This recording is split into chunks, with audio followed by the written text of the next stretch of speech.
Across the country, these lush landscapes could become harder to find due to development and climate change. But locally, some good news. We have this long history of storing land in Massachusetts, very unique to most states across the country. And because of that, I think we're very progressive at how we look at land and how we look at protecting land. According to the Massachusetts Land Trust Coalition, the state is home to approximately 140 land trust and private conservation organizations. That's more than any other state except California. Together, they conserve 250,000 acres, nearly 5% of land in the Commonwealth. A land trust really is about voluntary land conservation, so we're working in partnership with towns and in partnership with families who own fields or forests to conserve it in perpetuity, which means forever.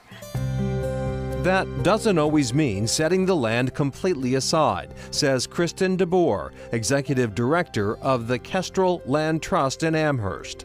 The nonprofit has helped conserve 27,000 acres since its founding in 1970. Farmland is core to our mission. This would have been full of houses if it hadn't have been saved as a farm.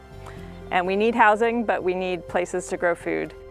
So Kestrel Land Trust partnered with the Food Bank of Western Massachusetts to build a farm in Hadley, taking advantage of the Connecticut River Valley's fertile soil. We're excited to see what you're growing today.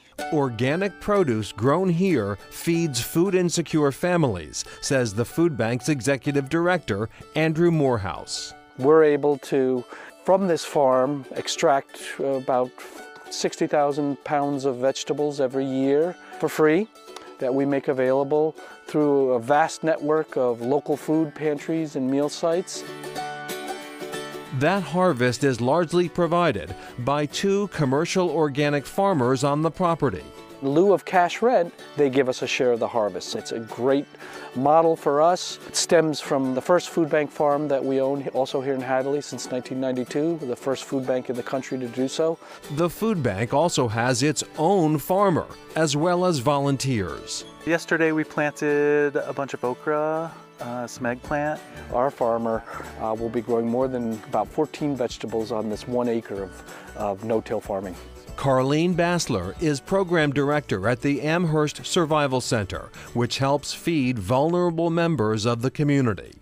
I would say that we see close to 350 people for our lunch daily. There's almost 1,000 families within a week that come to the food pantry. Today we're planting cabbages for the fall. We get close to 400 pounds of produce a week. Every year they've increased the amount that we get, and the fact that we're able to tell our participants that it's organic, that it's minimally tilled, that it's really coming from a source that we trust to put in the community just makes people so happy. That's the female red-winged blackbird. And beyond the farm, an opportunity to explore nature at leisure. Conservation isn't a luxury for some, but a necessity for everyone. We're, as a human species, are spending more time inside than ever before, and that leads to a sense of disconnection. When people don't love nature, they're not going to save it. These trails are free and open to the public. They're maintained by Kestrel staff and volunteers, as well as Jabbar Muhammad and Callahan Murphy. If you take the bottom one. Muhammad and Callahan are with TerraCorps, a branch of the federal AmeriCorps program. TerraCorps places people at nonprofit land trusts in Massachusetts or Rhode Island. Part of the work involves teaching others about conservation.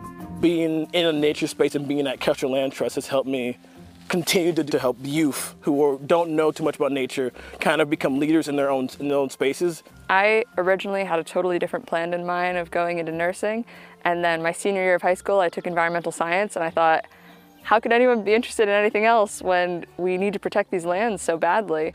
That kind of passion has a powerful impact over time, says DeBoer. I've been doing this now for 20 years. I see the results of the work every day, acre by acre. And it's pretty hard to make a difference on a planetary scale, but you can really see the difference that you can make in your local community. And how is the food bank farm doing after all of the rain that we've had the last few months? So much rain. It's been a lot. Andrew Morehouse says they're doing okay. Been a bit of a struggle, but they're doing fine. He also tells us that one of their principal goals at Food Bank Farm is to help emerging farmers of color grow produce and then eventually buy their own farmland as well. Part of their mission.